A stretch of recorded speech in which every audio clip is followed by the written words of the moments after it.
Good day, and welcome to the Inovio second quarter 2020 financial results conference call. All participants will be in listen-only mode. Should you need assistance, please signal a conference specialist by pressing the star key followed by 0. After today's presentation, there will be an opportunity to ask questions. To ask a question, you may press star then 1 on your touch-tone phone. To withdraw your question, please press star then 2. Please note this event is being recorded. I would now like to turn the conference over to Ben Matone, Senior Director of Investor Relations. Please go ahead. Thank you, operator. Good afternoon, and thank you for joining the Inovio second quarter 2020 earnings conference call. Joining us today are Dr. J. Joseph Kim, President and CEO, Dr. Kate Broderick, Senior Vice President of Research and Development and Project Lead for Inovio's infectious disease programs, Dr. Jackie Shea, Inovio's Chief Operating Officer, and the company's Chief Financial Officer, Peter Kies. For today's call, we will review our corporate and financial information for the second quarter 2020, ended June 30th, 2020, as well as provide an update on our clinical program's progress, which includes the accelerated development for our COVID-19 vaccine program. This call is being webcast live on our website, ir.inovio.com, and a replay will be made available. Following prepared remarks, we will be conducting a question and answer segment reserved for equity research analysts. During the course of this conference call, we will be making forward-looking statements regarding future events and the future performance of the company. These events relate to our business plans to develop Inovio's integrated platform of DNA medicines, which include clinical and regulatory developments and timing of clinical data readouts, along with capital resources and strategic matters, as well as the impact of the COVID-19 pandemic on Inovio's business operations. All of these statements are based on the beliefs and expectations of management as of today. These statements involve certain assumptions, risks, and uncertainties and could cause actual results to differ materially. We assume no obligation to revise or update forward-looking statements, whether as a result of new information, future events, or otherwise. Investors should read carefully the risks and uncertainties described in today's press release, as well as the risk factors included in today's 10-Q filing with the SEC. With that, I would now like to turn the call over to Joseph. Thank you, Ben, and thanks everyone for joining the call today. We began this year stating that we were entering a new era for DNA medicines. This was before COVID-19 became the most urgent public health crisis the world has seen in a century. We are very proud of our accomplishments to date in addressing this growing pandemic and the evolving nature of SARS-CoV-2, the virus that causes COVID-19. The challenges of this still relatively unknown virus cannot be understated. We understand the importance of continuing to develop our scientific and medical understanding of the virus and its effects, and having multiple approaches to defeat it remains paramount. Over the last decade, Inovio has led the field in demonstrating how optimized DNA plasmids can be rapidly developed and delivered into cells using the Selectra Smart device that overcomes historical obstacles in effectively delivering DNA medicines and producing safe and robust immune responses. Our goal is to generate data that challenges the status quo and focuses on the efficacy, durability, versatility, and safety of our DNA medicines, all of which are critical when confronted with a novel virus. We are delivering on that goal, and I am very proud of our COVID-19 DNA vaccine development team, which is led by Dr. Kate Broderick. She will be sharing with you shortly the amazing work completed this quarter with our COVID-19 DNA vaccine INO 4800. And I once again want to thank Kate and our entire Inovio team for their tireless and extraordinary efforts to combat this grave threat. Through these efforts, our INO 4800 phase 1 clinical results, which is now undergoing peer review for publication at a top medical journal, have demonstrated robust immunogenicity, including neutralizing antibodies and T-cell responses, both CD8 and CD4 T-cell responses, and a uniquely favorable safety profile that supports the foundation of promising responses we have seen in more than 2,000 patients and over 7,000 applications of our DNA medicines with our Selectra delivery devices. Inovio has also set the standard with INO 4800 for durability of a protective response in a non-human primate animal challenge study at 4 months post-vaccination, and has shown balanced antibody and T-cell immunogenicity against the emergent dominant strain of the virus known as G614. To our knowledge, we are the first to report generation of neutralizing antibody against this mutated strain of the coronavirus by vaccinating non-human primates. This data is published as a preprint on bioRxiv and is currently under review at a peer-reviewed journal. We look forward to publishing our additional animal challenge studies, as well as being a part of Operation Warp Speed's non-human primate animal challenge study. We also have made significant strides in expanding our global coalition to manufacture large-scale quantities of INO 4800 and smart devices to deliver them. I look forward to having our Chief Operating Officer, Dr. Jackie Shea, provide you with our latest manufacturing update. I want to thank our partners in growing global manufacturing coalition, which includes Richter Helm Biologics in Germany, other large-scale European manufacturers, and Ology Bioservices and other large-scale manufacturers here in the U.S. I also want to thank our current funders, including the U.S. Department of Defense, CEPI, and the Bill and Melinda Gates Foundation.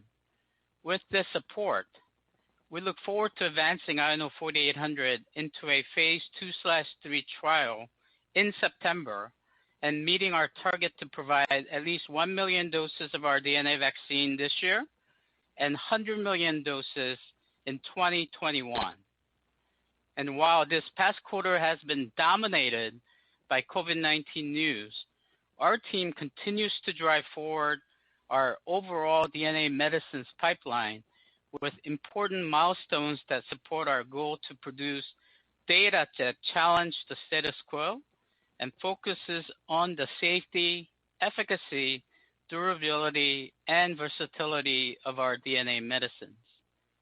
As a quick recap, over the quarter, we accomplished the following. First, we presented positive interim data from our phase 1/2A trial for our Middle East respiratory syndrome DNA vaccine, INO 4700, at ASGCT, and are moving forward with our phase 2 trial in the Middle East. We are the first company with phase 2 vaccine for the coronavirus that causes MERS, which is in the same family of viruses as the coronavirus that causes COVID-19. Second, we presented positive 12 months overall survival data at ASCO, demonstrating an 85% survival rate for our DNA immunotherapy INO 5401 for the devastating and difficult to treat glioblastoma multiforme. We look forward to the fourth quarter, where we will be evaluating and providing at an oncology conference overall survival at 18 months, which is the primary efficacy endpoint for the 52-patient phase 2 trial. Third, we reported positive interim phase 2 results for VGX-3100 against HPV-related precancerous anal and vulvar dysplasias. And we remain on track to report top-line phase 3 pivotal efficacy data for VGX-3100 against HPV-related precancerous cervical dysplasia from REVEAL-1 in the fourth quarter of this year. Fourth, for REVEAL-2, as we mentioned during our last earnings conference call in May, patient recruitment took a hit as a result of global pandemic since the first quarter. Our team continues to work relentlessly on getting us back on track to pre-pandemic enrollment rate in a safe manner, and I am confident that we will be in a position to build off of a positive REVEAL-1 data this year. Fifth, we're also excited with the progress across our HPV programs, particularly for INO 3107, which recently received an orphan drug designation from the FDA to treat the rare, debilitating, and potentially fatal condition called recurrent respiratory papillomatosis, or RRP. We're currently conducting an open-label, multi-center phase 1/2 trial of INO 3107 in the U.S. As we mentioned during previous calls regarding RRP, these patients typically undergo multiple surgeries a year and literally plan their lives around scheduling their surgeries. As such, given the disease characteristics and tight-knit community where patients are treated, we believe enrollment will be relatively swift and anticipate interim readouts by next year. We also expect to apply for regulatory approval to commence a trial to evaluate INO 3107 in pediatric patients after we had a chance to evaluate data from the current study. Broadening the outreach towards pediatrics will not only build on the overall value of the INO 3107, but also provide a viable therapeutic option for these patients who suffer from this rare disease and lifelong surgeries. As this is an open-label trial, we're hoping to have the data to share with you in the second half of next year. Now, I'd like to turn the call over to our SVP of R&D, Dr. Kate Broderick, who will provide an update on our COVID-19 program. Kate? Thank you, Joseph, and good afternoon, everyone. Since I last spoke with you during our May earnings call, we have accomplished a huge amount in the fight against COVID-19 disease. As Joseph stated, the key to combating COVID-19 is to continue to build on our understanding of the virus and the disease and have multiple approaches to defeat it. We are very encouraged by the immune responses of our DNA vaccine candidate, INO 4800, and we look forward to beginning our planned phase 2/3 trials in September upon FDA concurrence. So first, let me begin on where we are as of today. Our manuscript for the initial 40-subject phase 1 trial in the US, which is comprised of week 8 safety and immunogenicity analysis, is undergoing peer review process at a top medical journal. To date, in our COVID program, there have been no safety concerns as per the Data Safety Monitoring Board, with no serious adverse events reported and only a few mild transient adverse events primarily related to injection site reactions such as redness. So just to emphasize that one more time, all 6 related AEs were grade 1, the lowest level, in severity, and this profile compares superbly relative to currently marketed commercial vaccines and also other candidate vaccines being developed for COVID-19. The data set includes a clinical immunology package analyzing binding antibodies, live virus neutralization results, T-cell responses using both ELISpot assays and flow cytometry. Unfortunately, while I'm currently not at liberty to discuss the details of all these studies until they've been published, I can report that all participants in the trial showed strong antibodies and/or strong T-cell immune responses. In terms of the humoral immune responses, 95% of the participants seroconverted, and that's defined as those participants who respond with either neutralizing and/or binding antibodies after 2 doses. In addition, almost 90% of vaccinated participants generated strong T-cell responses. Interestingly, statistically significant increases in both CD8 and CD4 T-cells were noted post-vaccination. T-cell responses were higher in magnitude than convalescent samples tested and were similar or greater responses to those previously reported for other COVID candidates. Several new recent studies have revealed that a large proportion of the population might possess T-cells that could help recognize SARS-CoV-2 despite them never actually having encountered the virus before. These T-cells are much more likely generated from previous infections with related coronaviruses, including 4 viruses that frequently cause common colds.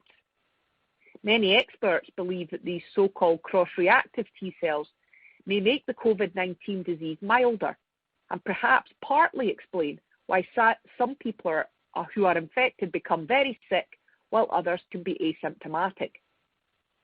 Leading infectious disease immunologists believe that vaccine-generated specific T-cell responses could even be more helpful than these naturally established cross-reactive T-cells in limiting the severity of COVID disease.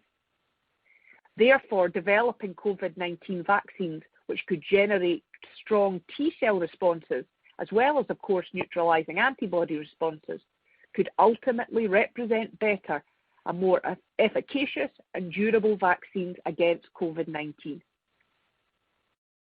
As such, our promising clinical data demonstrates that INO 4800 is a COVID-19 vaccine candidate with a unique and highly favorable safety profile, which produces well-balanced immune responses consisting of both neutralizing antibodies and T-cells. In addition, the clinical data also suggests a fully boostable immunogenicity profile with no anti-vector immunity as expected. Our phase 1 human data builds upon our recent non-human primate animal challenge study, which is currently the closest thing that we have to testing a vaccine's efficacy when confronting a live virus. As Joseph mentioned, we were very encouraged with the duration of protection that INO 4800 demonstrated, as well as the robust immune response across the antibodies and the T-cells, mirroring the impressive clinical data. To give some more context, our challenge study is more stringent than what others have generated to date, as it was performed over 3 months from the last vaccination and not at the peak of their acute immune responses at 1 to 4 weeks post last dose. As such, our challenge study addresses protection from memory immune responses and not from high levels of circulating antibodies present during the acute post-vaccination phase. We also assessed the ability of INO 4800 to generate neutralizing antibodies against the newly emergent virus strain G614, which is critical to ensuring that our research keeps pace with the virus as it evolves. And I want to emphasize here that no antibody-enhanced disease events were reported, supporting our favorable safety profile. We look forward to reassessing the impact of INO 4800's durability of response at 12 months out with our other ongoing non-human primate animal challenge studies. And we're also pleased to be participating in Operation Warp Speed's non-human primate animal challenge. Finally, we are excited that our expanded US phase 1 trial is fully enrolled in older subjects and proceeding as planned, and that our phase 1/2 trials in South Korea and China have begun.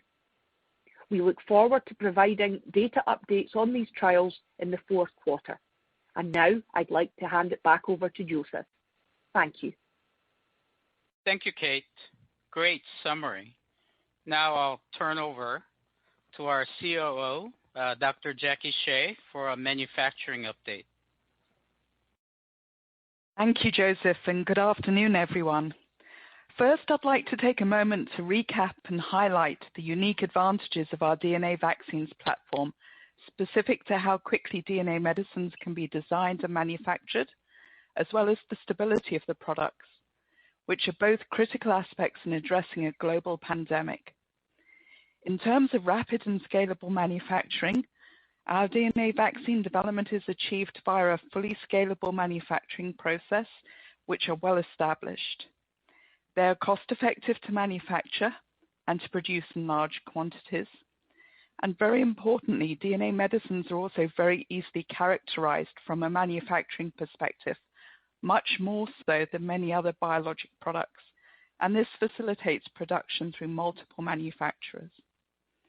As Joseph mentioned, we have an established plan in place for manufacturing at least 1 million 1 mg doses of INO 4800 this year, and a target of 100 million doses by 2021. We are also working on further expanding our manufacturing consortium. In terms of stability, INO 4800 does not require frozen shipping or storage, meaning no -20 or -80 freezers are required. Our vaccine is stable for a year at room temperature or for 2 months at 37 degrees C and has a 5-year projected shelf life when refrigerated. The formulation consists of optimized DNA plasmids, water and salt, with no lipid nanoparticles or adjuvants required, further leading to not only better stability of the vaccine, but also better tolerability when administered. This stability is a unique and important differentiating factor that positions INO 4800 very favorably when considering the logistics of addressing global vaccination needs during a pandemic. Also, as Joseph mentioned, Inovio made significant strides in expanding our global coalition of collaborators, partners, manufacturers, and funders to rapidly advance and manufacture large-scale quantities of INO 4800 to meet the demands of this pandemic. So to give you some scale-up highlights, at the end of Q1, the Department of Defense awarded Ology Bioservices an $11.9 million contract to work with Inovio to manufacture INO 4800 for the DoD for clinical trials. In Q2, we also expanded our manufacturing partnership with Richter Helm Biologics in Germany, partially funded through the Coalition for Epidemic Preparedness Innovations, or CEPI. We are also in the process of finalizing additional manufacturing partnerships in the US and in Europe to fulfill our vaccine candidate production goals of 1 million doses this year, 100 million next, and plan to make announcements about the expanded consortium over the next few months. In addition, we are uniquely positioned with our Selectra smart devices that deliver our DNA vaccines intradermally into the cells, overcoming a key limitation of other DNA and other nucleic acid approaches. Selectra 3PSP is our next generation smart device that leverages the efficacy and safety track record of an earlier version of the device called Selectra 2000 that has received the CE mark certification and has been used in clinical trials to safely provide more than 7,000 administrations of Inovio's DNA medicines. The 3PSP has a small footprint. It's similar to the size of an electric toothbrush, and it's portable, handheld, battery-powered or rechargeable, and very user-friendly, with excellent patient and clinician feedback. Additionally, it's multi-use and able to administer up to 5,000 doses per device. Very importantly, the delivery process for our DNA medicines using the Selectra device is complete in less than 20 seconds and has been described by patients and volunteers in our trials as more tolerable than the standard flu shot. I'm pleased to report that in late June we received $71 million in funding from the US Department of Defense to scale up manufacturing of our Selectra 3PSP smart device and for procurement of Selectra 2000 devices for clinical use. Both devices are used to deliver INO 4800 directly into the skin. The DoD contract builds upon two prior separate $5 million grants earlier this year from the Bill and Melinda Gates Foundation and from CEPI to accelerate testing of the Selectra 3 PSP device. We are extremely grateful for the DoD's commitment, and it speaks to the confidence that a major U.S. government entity sees in the value of our smart device and the potential role of INO 4800 in combating an infectious disease pandemic such as COVID-19. Finally, I'd like to reiterate our gratitude to all of our partners, collaborators, manufacturing partners and funders once again, and look forward to sharing continued updates as we scale up INO 4800 production. Now I'll hand back to Joseph. Thank you, Jackie, for the update and for your team's outstanding work. Our CFO, Peter Keys, joins us now for a review of second quarter financial results. Results, I have to add, include almost $400 million in cash reserves. Peter? Thanks, Joseph. Total revenue was $267,000 for the 3 months ended June 30th, 2020, compared to $136,000 for the same period in 2019, while operating expenses were $33.4 million compared to $28.3 million for the same period in 2019. Inovio's net loss for the quarter was $128.2 million, or 83 cents per share, basic and dilutive, compared to $29.4 million, or 30 cents per share, basic and dilutive, for the same period in 2019.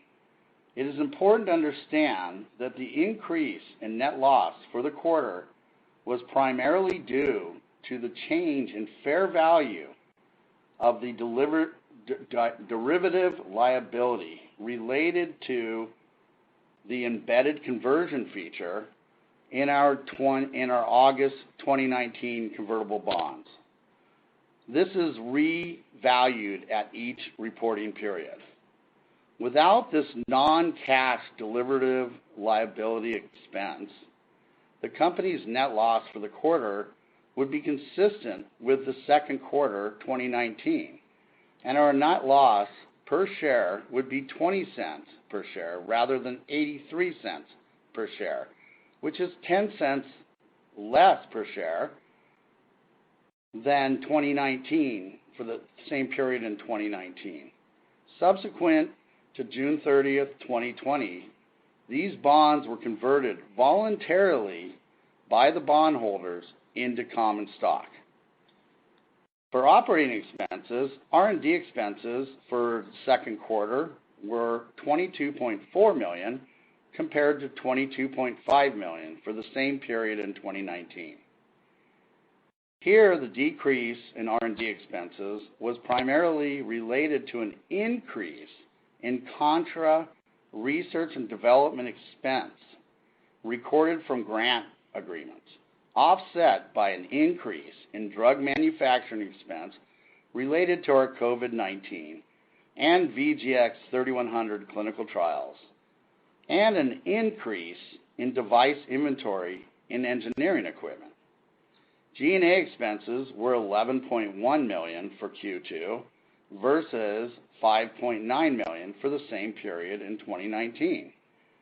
The increase in G&A expenses was primarily related to an increase in legal expenses, work performed related to corporate marketing and communications, and higher non-cash employee stock-based compensation expense.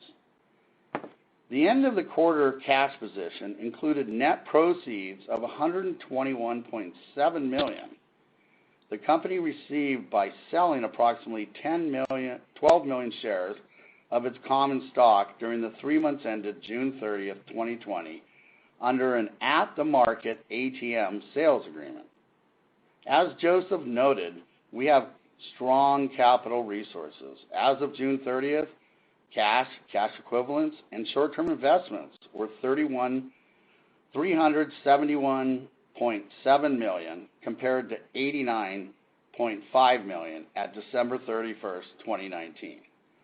As of June 30th, 2020, the company had 158.8 million common shares outstanding and 191.4 million common shares outstanding on a fully diluted basis.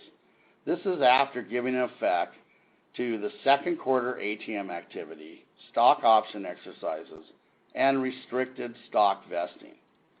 Additional information is included in Inovio's quarterly report on Form 10-Q for the quarter ended June 30th, 2020, which can be accessed on Inovio's investor page under the Financial Reports tab. Back to you, Joseph. Thanks. Thank you, Peter. It's certainly great to present our strong financial position. In closing, Inovio is razor focused on executing the following INO 4800 objectives for the remainder of this year. Number one, advancing INO 4800.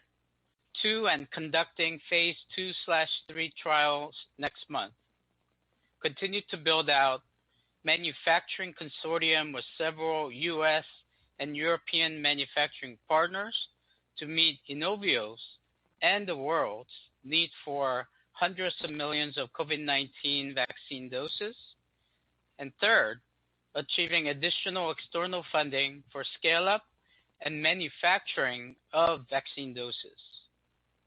Furthermore, we will round out the transformative 2020 with very important VGX-3100 REVEAL-1 phase 3 top-line efficacy and safety data, as well as INO 5401 overall survival at 18 months data in the fourth quarter. Everyone at Inovio is committed in bringing these DNA medicines forward with urgency because we know that patients are waiting. Now, we will turn to your questions and comments. Operator, please open the line for the analysts. We will now begin the question and answer session. To ask a question, you may press star then 1 on your touch-tone phone. If you're using a speakerphone, please pick up your handset before pressing the keys. To withdraw your question, please press star then 2. And our first question today will come from Gregory Renza with RBC Capital. Please go ahead. Hey, good evening, Joseph and team. Thank you for taking my questions and congratulations on the progress. Joseph, I just wanted to start with your commentary around the plans for the phase 2/3 trial for 4100. I'm just curious if you could perhaps comment on the current gating factors for getting that going. It sounds like you're targeting a September start, maybe just a slightly a delay from maybe previous commentary. So just want to understand maybe what the pushes and pulls are there. And then secondarily, just related to some of the resources or monies that would perhaps be involved to support that and help to execute on that. Thank you very much. Yeah, thank you, Greg. So, we've been working urgently to get our phase 2/3 advanced. We are in very active discussions with the FDA on the design, and we feel that we are very close to this process. So, in terms of drug doses, we have everything available to execute. In terms of the devices, we have everything. We have very encouraging and positive phase 1 data, which is undergoing peer review. So we feel like we are executing on this. Obviously, we are concurrently working on getting an external funding to support this large trial. So please stay tuned because we will be able to certainly by September announce the phase 2/3 start with external funding in this regard.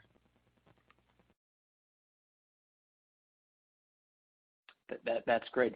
Thank you very much. And then just a quick follow-up on the non-human primate study data. Just how should we be thinking about the length of that follow-up period, as well as perhaps the dose used for the challenge study when comparing that with perhaps other non-human primate studies? Thanks again. I'll hop back into the queue. Yeah, absolutely. Maybe I'll turn to Kate Broderick to handle this question. Kate? Thanks so much for that question, because that really gives me the opportunity to really underscore how incredibly important that non-human primate data is. I do want to be clear that at this point, to my knowledge anyway, we Inovio and INO 4800 is the only vaccine candidate to show durability in protection from COVID-19 disease. And really that is incredibly important. You know, a good vaccine has to be safe, it has to be effective, but it also has to have durability. If you can only protect for a few weeks or a month, that really doesn't have a whole lot of relevance in the situation today. So we're very excited by the data that we just recently released on bioRxiv. And truly think that is going to be important as we sort of survey the landscape of vaccine candidates, which is really much more similar to what would actually happen in real life as opposed to kind of an artificial situation when you challenge immediately after at the acute period of immune responses. I hope that helps answer your question. Yes, it does. Thanks, Thank Kate. you, Dr. Broderick.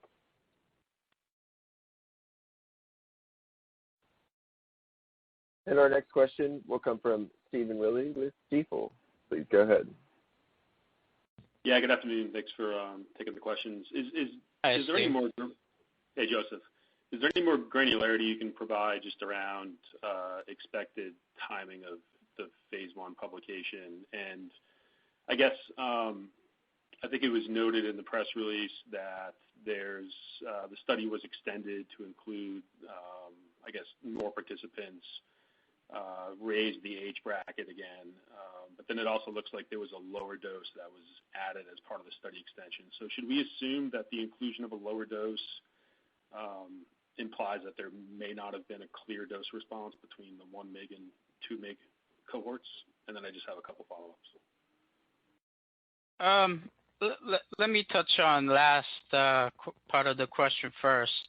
No, we do see so the phase 1 extension studies were done prior to having all of the immune response readouts from the initial 40-person 2 cohorts. One was that that's the escalation of age groups that the FDA wanted. So we started with 18 to 50 person cohorts first with 1 and 2 milligram doses. And then we have added 51 plus population. We also felt that we wanted to see the overall spectrum of doses coming down to half milligram as a broad spectrum of dose escalation. It's stepping back a little bit, but in a pandemic response, we're moving very urgently.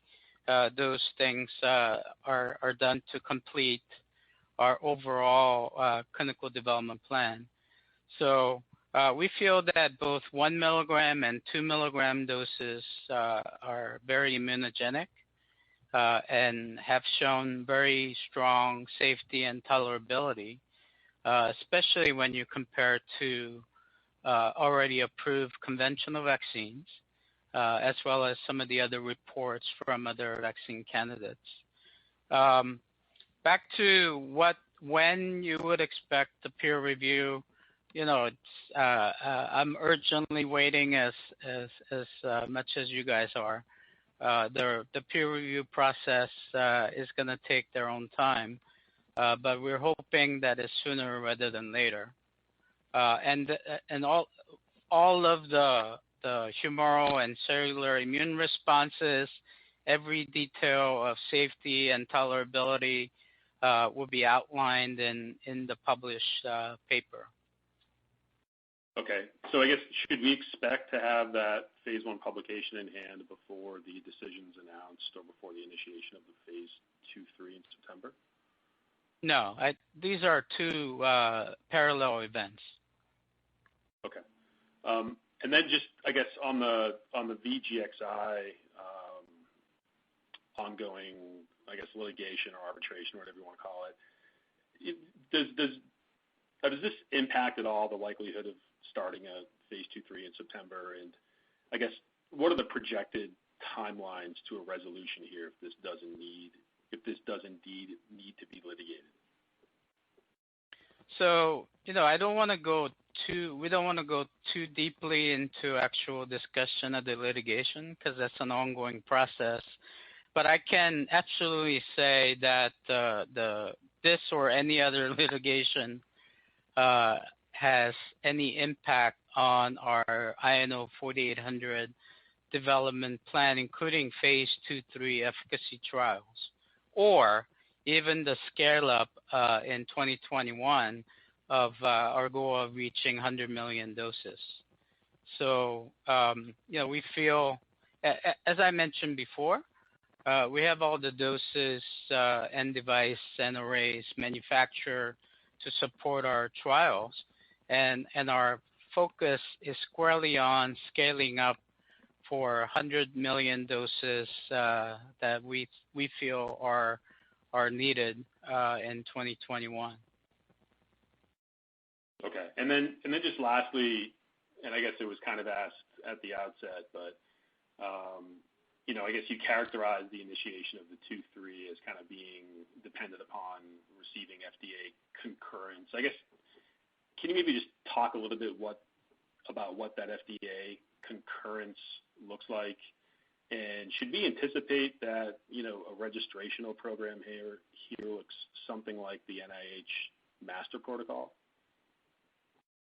Yeah, so FDA concurrence just means it's an actual term for FDA approval of any in-process steps.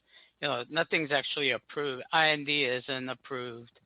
It's concurred or you're allowed to go forward. So it's just the terminology. So we could have easily have used colloquial language of, upon getting FDA okay to move to the next steps. Without getting into details, our 2/3 approach is allowing us to quickly get through the phase 2 portion and getting to a phase 3 efficacy portion as soon as possible. And that, I think we mentioned in a broad brushes previously, that it will be a placebo-controlled, randomized, double-blinded efficacy trial. So those are overall approach will be similar to the other phase 3 trials ongoing from other groups. And in terms of patient numbers, should we expect to see a patient number based upon this achievement of FDA concurrence that looks like the NIH master protocol? Yeah, in similar magnitude, we expect it really depends on the actual infection rates at that time. Who we target in terms of higher risk profile volunteers would also dictate the overall sizing of the sample size. But it will be in the same order of magnitude. All right. Thanks for taking all the questions. Yeah, thanks, Steve. And our next question will come from Yi Chen with H.C. Wainwright. Please go ahead. Hi, thank you for taking my questions. My first question is, hi, Joseph. Do you follow up with the original 38 healthy volunteers in the phase 1 trial just to see how long the antibody and T-cell responses can last? Yes. Currently, in the protocol we have designed to follow up up to 1 year after the second dose. So total follow-up will be up to 13th month of the start of the trial, both for safety and the durability of the immune response. Got it. And are the phase 1 trials in South Korea and China have the same protocol as the U.S. phase 1 trial? And can you tell us how many patients will be enrolled in the China phase 1 trial? Yeah, so both South Korea trial and China trial of INO 4800, their phase 1 portions are very much similar to our initial 40-person cohort of phase 1 studies. So it's similar in design. Where it will differ is the intent and the sizing of the phase 2 portions of those trials. So in China, the phase 2 trials is estimated to be in several hundred patients, subjects. In South Korea, we're looking to expand into older population in larger numbers. So there, we're trying to broaden our database of safety and immunogenicity and overall value to the franchise globally. Got it. And I think you previously mentioned that you would enroll healthcare workers in the phase 3 trial of INO 4800. With so many vaccine candidates entering phase 3 trials in the second half of this year, do you think there's going to be a competition for enrollment of the subjects in pivotal trials for vaccines? Yeah, that's a great question, Yi. Certainly, I think all of these trials that we're talking about are targeted to be done in the U.S. And with the outbreak situation and such a heightened concerns by everyone in this country and in the world, I don't think we're going to be practically limited by the volunteers available for the phase 3 trials. Now, there are practical limitations. I think the first 6 or 7 vaccines certainly should have no problem enrolling. If you're the 28th vaccine to get into phase 3, you may be hitting some of those marginal availability issues. But I don't expect any challenges in enrolling because the pandemic is all around us. It's in the news every day and it's impacting everyone's lives. So I don't think the enthusiasm for volunteering for these trials will subside in any time soon. Got it. And lastly, could you give us some color on the enrollment status for the Review 2 trial? Yeah, so the pandemic impact was certainly noticed by our Reveal 2 trials, just like everyone else's clinical trials globally. When you're locked down at home, it's understandable that you're not going to be able to get to your clinical trial sites and so on.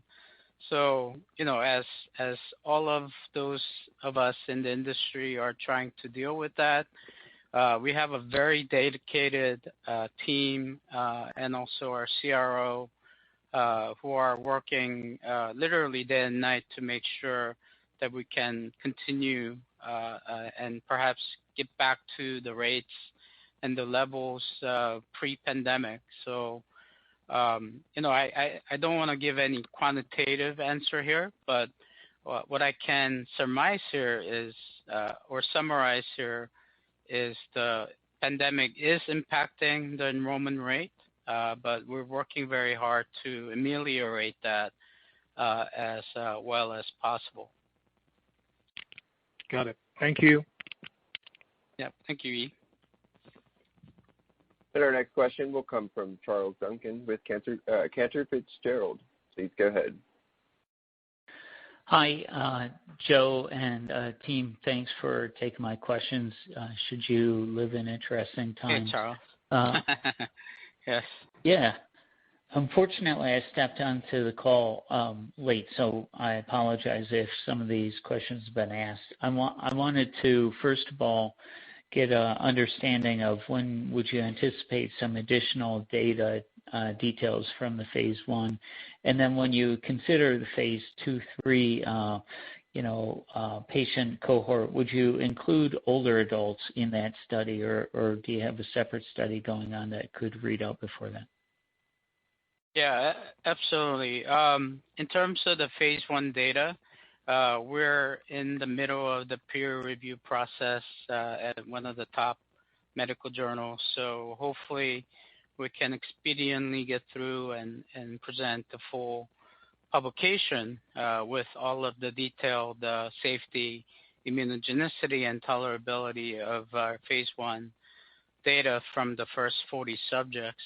In terms of the age groups, we really think our vaccine will be quite appropriate for those who are most at risk from COVID-19 disease. So these are older population. These are folks with comorbidities that may put them at more risk. So in terms of older population, we have already expanded our phase 1 studies to include them all the way up to 65 plus, and we're hoping to have those data in the next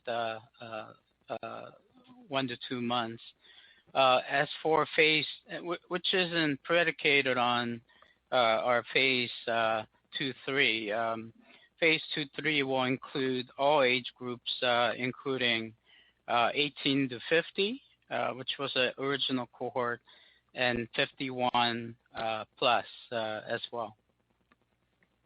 Okay, that's fabulous. And when you consider longer-term safety of any of these COVID vaccines, I guess I'm wondering, when do you think it's best to evaluate that? I know I'm asking you to speculate here, but what would you look for out of longer-term safety, and how will you gain comfort with that for broader licensure and access?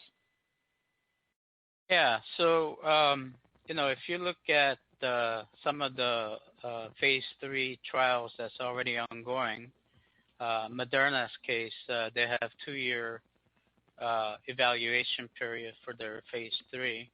I think the safety, long-term safety, could be 1 to 2 years in terms of what is the vaccine-generated immune response? What is the impact on preventing infection or preventing disease, or impacting the severity of disease, which are really the primary and secondary efficacy endpoints. But having a long-term safety that can be followed is also quite valuable.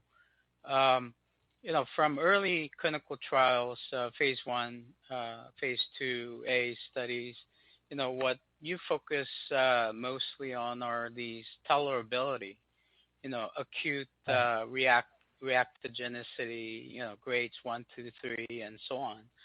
So what I can, touch on here, which is really exciting, is INO 4800 had, as Kate mentioned, only 6 related AEs, and they were all grade 1 in severity.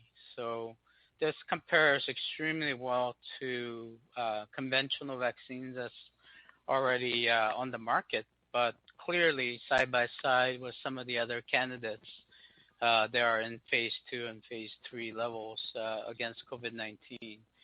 So if I can stress on what is unique about INO 4800, and really by inference, what is unique about Inovio's DNA medicines platform is, number one, we can generate both balanced neutralizing antibodies as well as T-cell immune responses.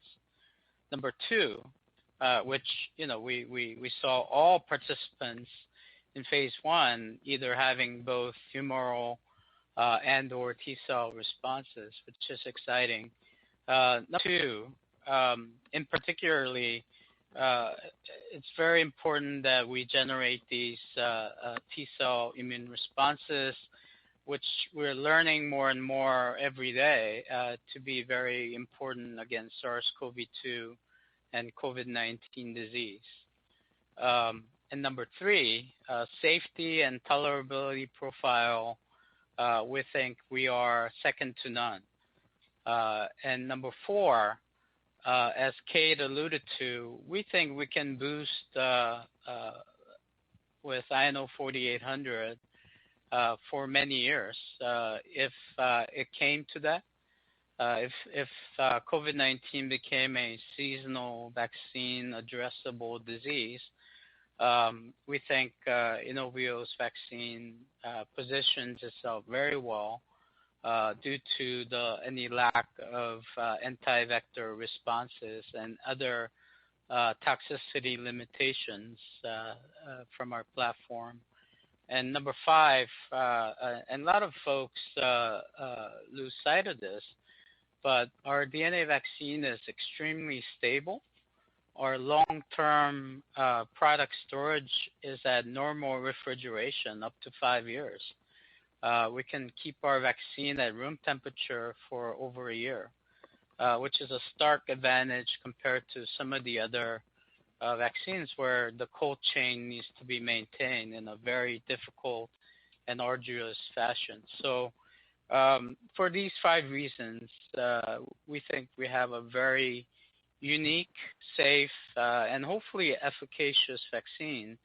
And these attributes will become even more important, we think, in groups like seniors who may not be able to withstand some of the reactogenicity and acute tolerability issues that some of these other vaccine candidates have shown in their early trials. Joe, your answer just addressed many of the other questions that I had. I just had 2 more, and I'll throw them into one so you can address those. And that is really related to capacity, and its capacity not only to conduct a phase 2-3, and I think you're probably still talking about a 20,000 to 30,000 patient study on the upper end, but I'm wondering if you could provide some color on that. And then with regard to capacity, the other capacity, and that is manufacturing. Some folks have wondered about the logistics and manufacturing capacity that you may or may not have, and I'm wondering how you solve for that problem and fund it. Let me touch on the first, and I'll refer the manufacturing response to Dr. Jackie Shea.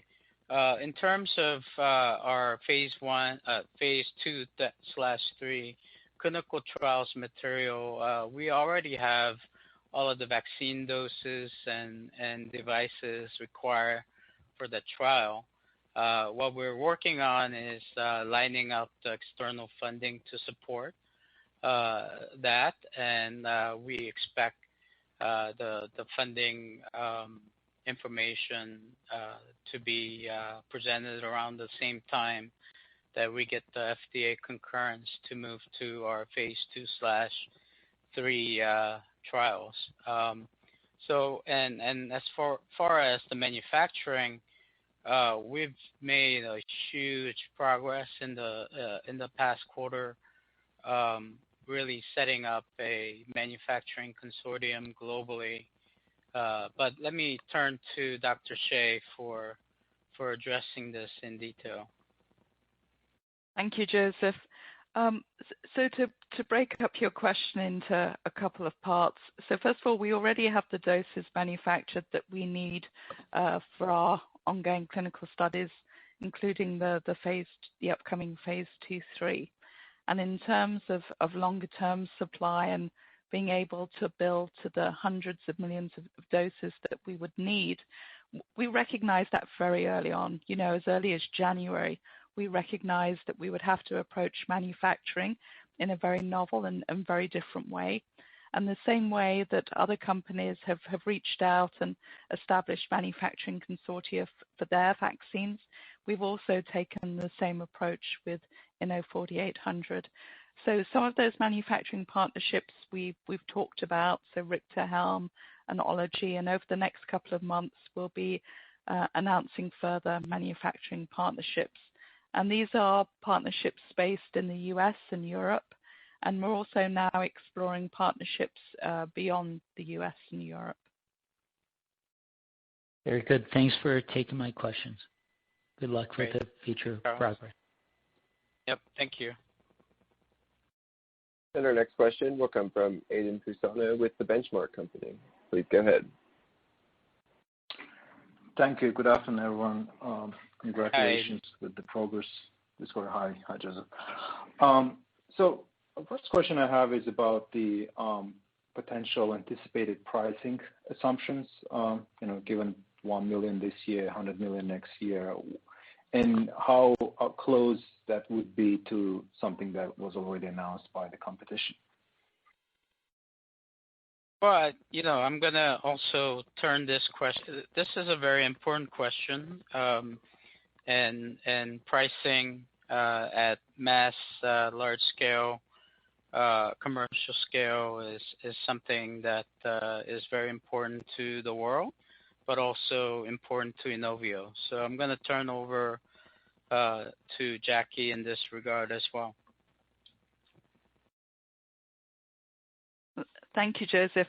I think what I can say about pricing at this stage is that these vaccines need to be affordable and accessible, and we're confident at the scales that we're trying to produce at, that we will be in a similar ballpark to many of the other leading vaccines.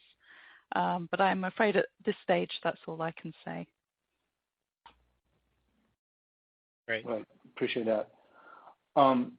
Another question I have is that you mentioned the press release, 100% demonstrated overall immune responses, 95% seroconverted, 90% had T-cell responses, including CD8+. But could you give us a breakdown of percentage of patients who show CD8+ responses, and how important, in your opinion, are those responses for this vaccine? Yeah, a great question. I think the true granular detail you may have to wait for the actual publication post peer review. But what I can tell you is CD8 T cells are important. Overall, classically as an antiviral response, but specifically also against SARS-CoV-2. We as the field are learning that there's a couple of ways that the body's immune system is responding to an actual SARS-CoV-2 infection. One is through neutralizing antibodies that takes out the virus and limiting the infections and the spread. The other is once the virus is already in the cell, there's only one way to extricate them, and those are predominantly through killer CD8 T cell response or some aspects of Th1 type of CD4 response. But in our publication, we have measured in our phase 1 subjects in terms of the T cells, both the CD8 and CD4 T cell responses, and not surprisingly, we were able to observe strong levels of CD8 T cell response along with CD4. So these are similar to what we have published in our vaccine against Ebola and MERS and HIV previously. So, that part wasn't surprising. I think what we were gratified and satisfied with was the level and the fact that we can see it in this COVID-19 setting. So, it's very consistent to what we have seen in our previous vaccine trials. So, it really goes to the powerful consistencies that we are having across our pipeline efforts. Right. Appreciate your responses. And another question I got is, so how should we think about annual production of INO 4800 post 2021? I know it's a little bit early, but from demand and capacity standpoint, and in general, do you think it would be annual kind of repetitive revenue, just like production of flu vaccines? Yeah, I think so. At least in the first several years, I do think this is it's going to require. Well, let me put it this way: all of the early manufacturers who get their vaccines approved, I think we will collectively sell everything that we manufacture globally, and then depending on the durability of the vaccine protective response, most KOLs are saying that it's most likely that the vaccine durability is not going to be multi-years long. It would likely mirror the natural infections immune response, which in many cases are only several months. When it comes to antibodies, the T-cell responses could be more durable. So I think that's where Inovio's vaccine could have some immunologic advantage. But also, Kate touched on this earlier, we can boost our vaccine almost infinitely. It's in our cancer therapies and vaccine studies, our patients receive up to a dozen or more doses without any safety or tolerability issues or without any anti-vector response. And this isn't something that's you can say that with other platforms that are going after COVID-19. In terms of overall production, our immediate goal for 2021 is 100 million doses.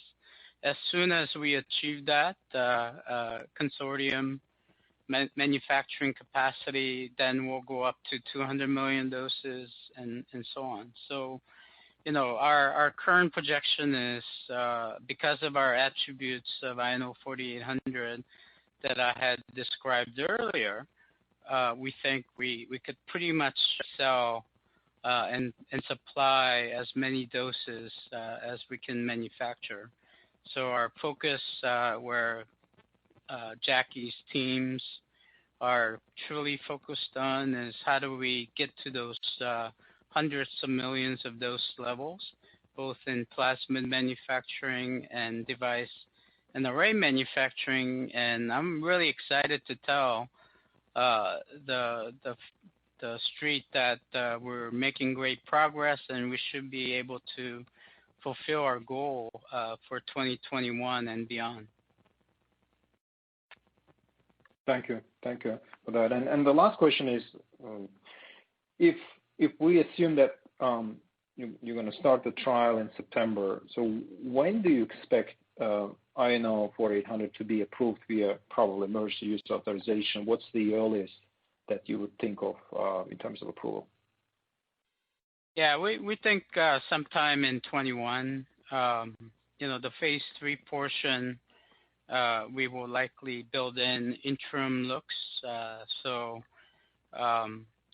also it really depends on the infection rates at the time of our phase 3 recruitment. So all of these things will come into play.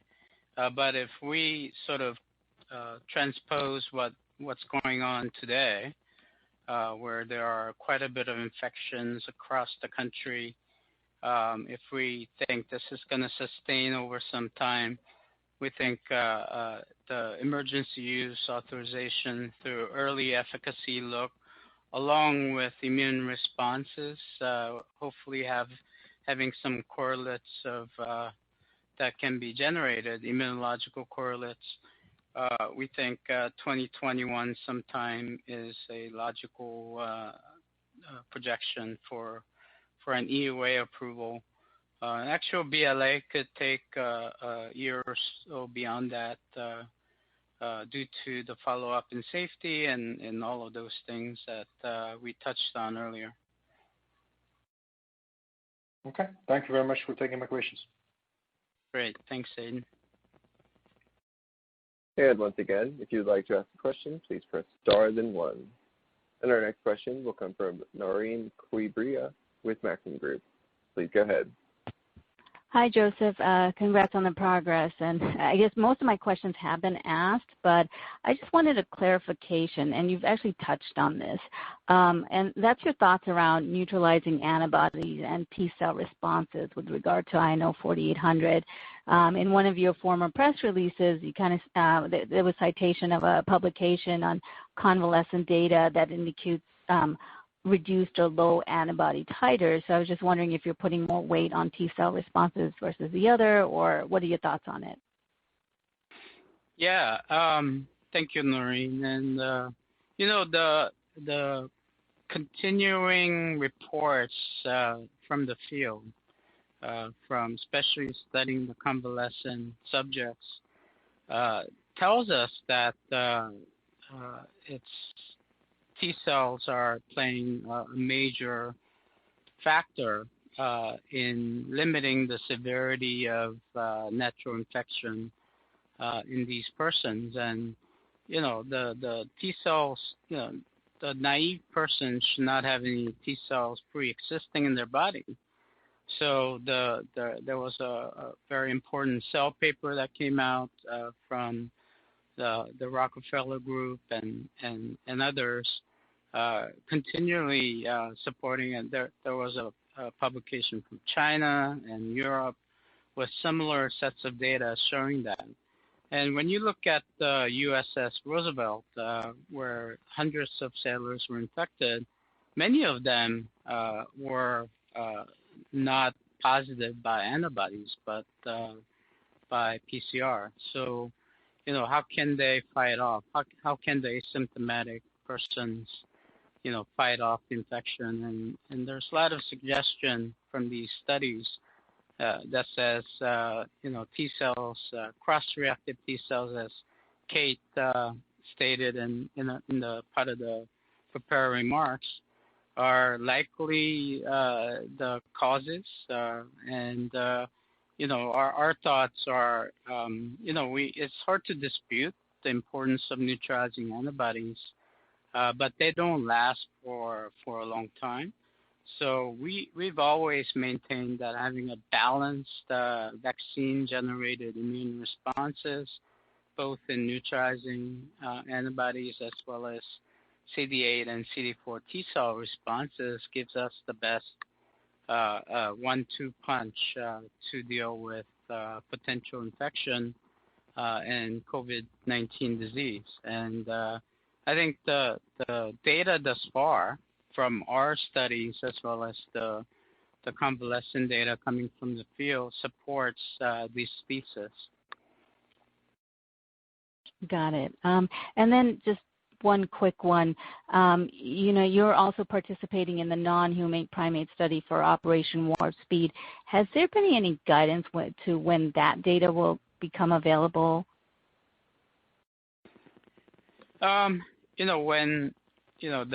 We know the schedules of our non-human primate studies, whether these will all be presented together under the auspices of OWS or not. That's something that we'll be discussing with OWS, but it should be in the next few months.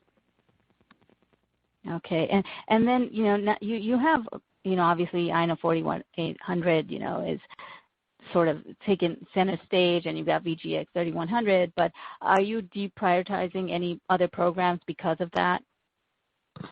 No, and so the investor sentiments, at least the in terms of questions and focus, has been around 4,800, and naturally, and that's understandable. And we are, as a company, expending extreme focus and resources on that. But as I touched on my part of the discussions this call, VGX 3100, our pivotal top-line efficacy data, our first phase 3 data is coming. It's around the corner, and I'm very excited about that. INO 5401. Any other year, in the absence of COVID-19 pandemic, we will be talking about how amazing the OS 12 data was at ASCO. So 85% survival at 12 months compared to mid 60% for standard of care. And with OS 18 again around the corner in November at a cancer conference to be presented is very exciting, and it's a pretty well-sized study in 52 patients. So we're very excited about that, and I'll be remiss not talking about our orphan designated INO 3107. Again, we think this is a high value to the patients, potentially high value to our shareholders as a first non-surgical therapy if we're successful in getting it to the commercial arena for this horrible disease where patients, both kids and adults, who are who have to undergo multiple surgeries a year, really designing and scheduling their lives around these procedures, is something that I'm very excited that Inovio is leading the way to provide a novel therapies in this regard. I mean, just look at these non-surgical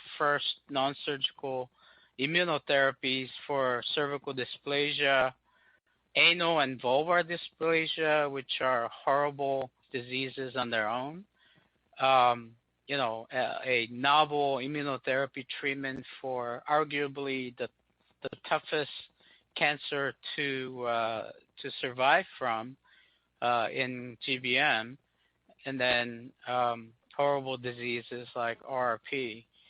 I think Inovio is doing what I have always said and what we have always focused on, which is, we have this urgency to bring these products to patients who need them. And, I uncategorically say, we haven't actually slowed any of those down. Rather, we have focused and invested heavily into our COVID-19 vaccine. So, we're very excited in all of these aspects of what Inovio is doing, and that's what we're about. We're bringing in new therapies where there weren't truly, true practical solutions, for RRP, GBM, and VGX 3100 indications. And then on top of that, we're able to surge amazingly to tackle the pandemic of the century. So, I just like you guys probably are, I would like us to be advancing faster than we are. Although, we have our team working day and night, literally, to achieve these things. But, I think 2020 is going to be a transformative year, and I said that at the beginning of this year. I still maintain, and I would double that down to claim that by end of this year, we would look back and how important that Inovio's role was in dealing with, not just with this pandemic but all of the other pipeline diseases that we're trying to provide new medicines for. Got it. Yeah, that was very helpful. Congrats again on the progress. Thank you, Noreen. And our next question will come from Chris Raymond with Piper Sandler. Please go ahead. Hey, thanks for letting me ask a question. So I'm sorry, I just hi Joseph, how are you? So I just want to make sure I understand the math. Back on, I guess it was the 30th of June, you guys in that phase 1 cohort noted 34 of 36 participants had demonstrated overall immunological responses. And I think I heard you say it's now 38 of 38. So I guess the question, I just wanted to make sure I understand what's going on with the patient numbers. Did you enroll more patients? Because I think there were a couple of patients, as I remember, that dropped out because they were COVID positive. Just, help us understand the bridge from the data set on the 30th to now, please. Thanks. Yep. Thanks for that question. And certainly this requires some clarification.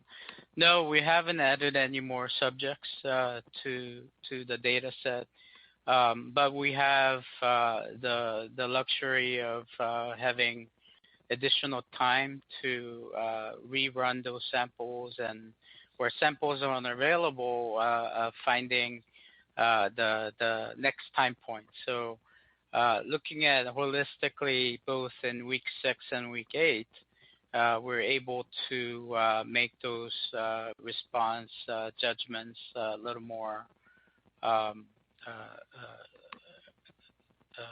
wisely. Now, of the 40, one person did drop out, totally unrelated to the vaccination or the trial. She can find the transportation to the sites. So that's one person. And one person did confirm consistently to have, at a baseline, antibody responses to nuclear protein and other viral proteins, indicating that she was previously exposed to SARS-CoV-2.